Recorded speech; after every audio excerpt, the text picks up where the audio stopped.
In this session, we'll create the corridor connection on the east side of the intersection. This will be slightly more challenging than the connection on the west because of the location of the crown. If you remember, when I swept my assemblies here on the west side, the lanes targeted the secondary street alignment and profile because that's where the crown fell. Over here on the east side, the crown is actually one lane to the right of the alignment, so I can't use this alignment and profile as a target. I'll have to create some targets over here. Now, what could I use for a horizontal target? Well, I could use this polyline. That would work just fine. Also, don't forget there is a feature line that runs along the corridor. We could extract that feature line just like we did the feature line right here for the right side edge of traveled way. If I extract a dynamic feature line along this edge, that would also be another item that I wouldn't have to update if the design changes. I will, however, have to create a manual feature line connection from this corner to this intersection. Now, because the elevations, I do not have an intersection here. Let me zoom in and I'm going to create an intersection object snap. I'm just going to launch the polyline command quickly, and I'll draw a polyline from the end point here to the end point here. And then I'm going to launch the flatten command. I'll just type flatten. I'll select that polyline that I just made. I'll press enter and enter. That is now at the same elevation as this polyline. Since I'm going to create a feature line along here eventually, let's find out the elevations that I need at the endpoints. I'm going to do that by labeling the surface spot elevations at those locations. I'll select the primary street top surface. I'll open the Add Labels menu and I'll choose Spot Elevations. And I'd like to place a spot elevation at the intersection right here. I'll press Escape. I will then select this surface for the secondary street east approach. We'll open the Add Labels menu and I'll create a spot elevation at the end point right here. Let me press Escape. I will then select these labels and I'll pull them out to make them a little bit easier to read.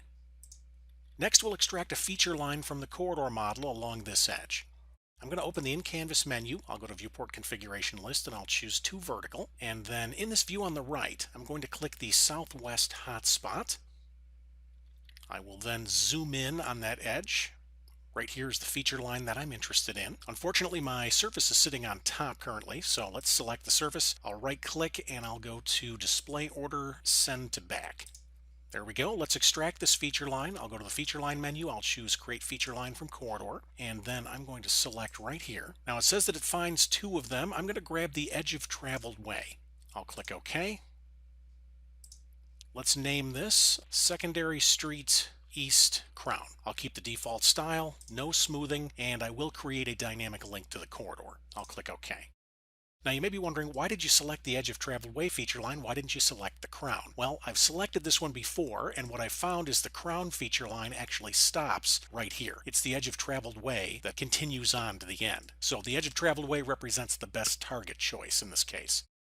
Now that I've created my target, I no longer need this extra viewport. I'll click back in the viewport on the left. I'll open the In-Canvas menu. We'll go to Viewport Configuration List and I'll choose Single. Let's zoom in. I will now create a feature line that makes the connection. I'll open the feature line menu and I'll choose Create Feature Line. We'll name this one Secondary Street East Crown Connect. I'll keep the default style and I'll click OK. For my start point, I am going to select the end point right here. I'll press enter to accept the elevation, and I'm going to draw that to the intersection right here. And I'll press enter to accept the elevation, and enter again to complete the command. Now let's verify the elevations of that feature line. I'll select the feature line, and then in the Edit Elevation panel, I'll open the Elevation Editor. And I can see this feature line starts at elevation 102.96 and ends at 102.79, which is perfect.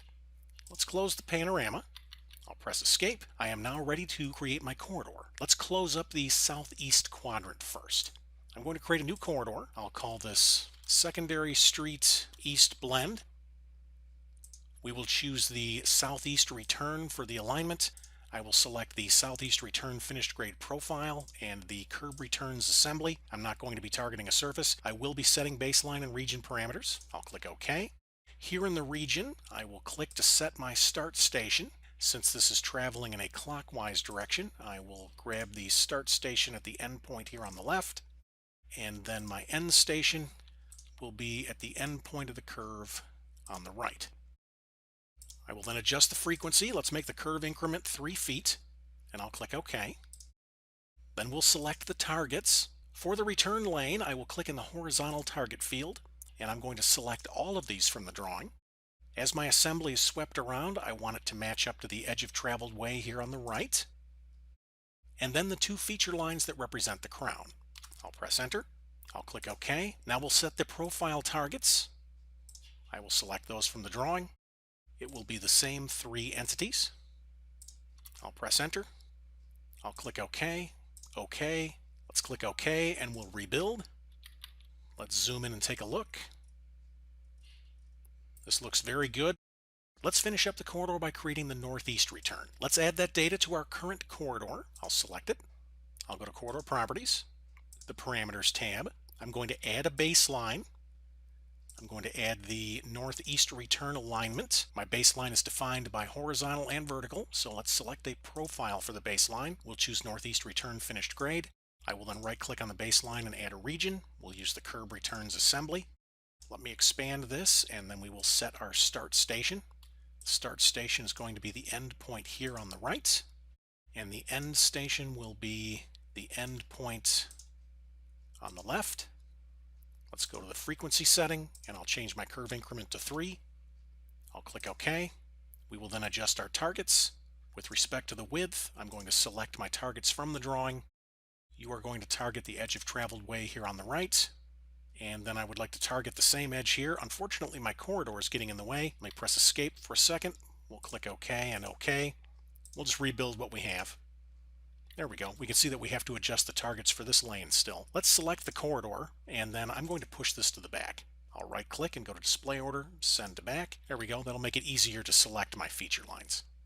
Let's adjust the targets. I'll select the corridor and we'll go to edit targets. I'll click inside my region. For the horizontal geometry, I'll select from drawing. I'll grab the edge of traveled way on the right, and then the two feature lines representing the crown. Then we'll take care of the profile. Same geometry. I'll click all three feature lines. I will then click OK. I'll press escape when I'm finished, and then I will select the corridor and we'll take a look at it in the object viewer.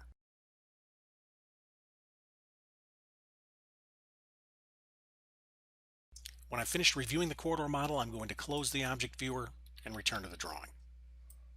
At this point, our corridor model is complete. In our next session, we'll create an overall composite surface that represents the entire top surface of the corridor model.